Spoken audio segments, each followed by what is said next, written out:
Здравейте, мили хора! Привет на всички! Аз съм Пепа Бойчева Караяни, холистичен консултант и терапевт. В това видео ще наблегна малко за нашите ценности. Нашите ценности всъщност са нашият вътрешен компас. Всеки човек има своя вътрешна система от ценности. Онези невидими ориентири, които определят кои сме ние и на къде вървим. Понякога обаче живеем по навик, според очакванията на другите или по пътя на онова така трябва, така е редно, така правят всички, какво ще кажат другите, без да си даваме сметка кои са наистина нашите истински ценности. Как да разпознаем нашите ценности?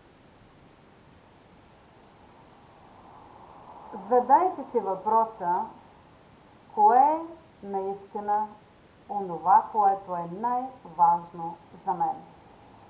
Кое е истински важното нещо за мен? Задайте си въпроса, кога се чувствам най-жив, най-удовлетворен? Задайте си въпроса, в кои моменти съм готов да отстоявам позиция, дори ако това не е лесно. Тези отговори, които получите, мили хора, разкриват вашите ценности. Любов, свобода, справедливост, хармония, истина, развитие, сигурност и така нататък. Всеки носи своя уникална комбинация от ценности. Защо е важно да познаваме нашите ценности? Когато сме свързани с тях, животът ни има посока, има смисъл. Решенията стават много по-лесни, много по-ясни. Връзките, които имаме, комуникацията, която правиме, която създаваме, връзките ни са по-истински, а работата много по-пълноценна. Когато вървим против своите ценности, изпитваме напрежение, изпитваме недоволство, изпитваме вътрешен конфликт. Тогава ние се бием вътре със себе си, защото ако имаме нещо да свършим, някаква цел да постигнем или някаква мечта, но не се чувстваме достатъчно спокойни, удовлетворени, въодушевлени, наистина вдъхновени, за да работим по тази цел или да правим конкретното нещо, ние имаме вътрешен конфликт, вътрешен сблъсък. Защо ли? Защото това нещо не е в синхрон с нашите ценности. Как да работим с ценностната си система? Тук ще ви дам няколко точки. Напишете от 5 до 7 свои най-важни ценности. Кое за вас е най-важно? От 5 до 7, дори и 10. Втора точка. Подредете ги по приоритет. Приоритизирайте тези ценности. Кои стоят в центъра на живота ви, кои са малко по-встрани, кои са по-напред, кои са по-назад. Приоритизирайте ги. От тези 5, 7 или 10 ценности, айде да ги кажем 10. 10 най-важни ценности. 10 най-важни неща за вас. напишете 10. От тези 10, като ги приоритизирате, кое е на първо, кое е на второ, кое е на трето, кое е на четвърто, пето и така нататък място, до 10. Третата точка е да се огледате в ежедневието си. Живеете ли според тези ценности или сте се отдалечили от тях?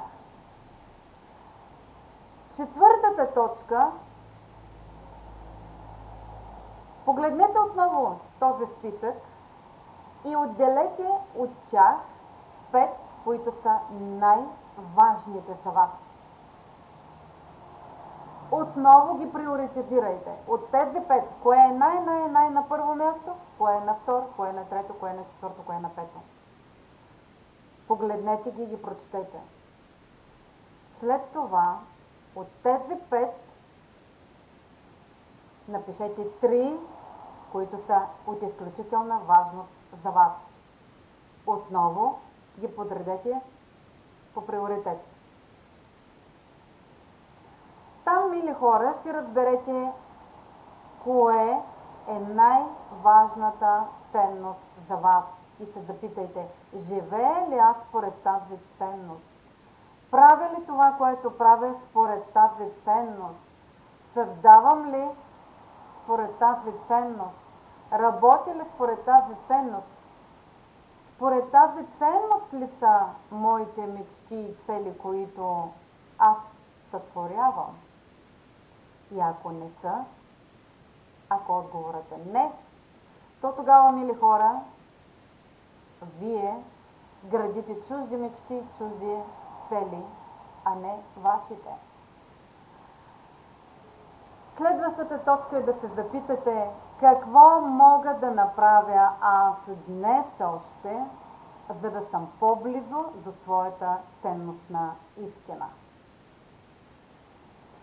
И така, мили хора, започнете да правите крачка по крачка, стъпка по стъпка, всичко това, което е необходимо, за да живеете по вашата ценностна система.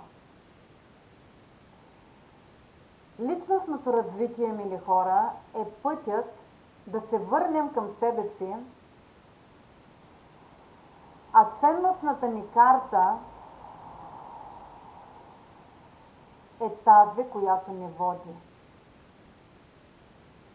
Когато познаем нашите ценности, когато живеем според тях, започваме да изграждаме живот в хармония с нашата истинска душа.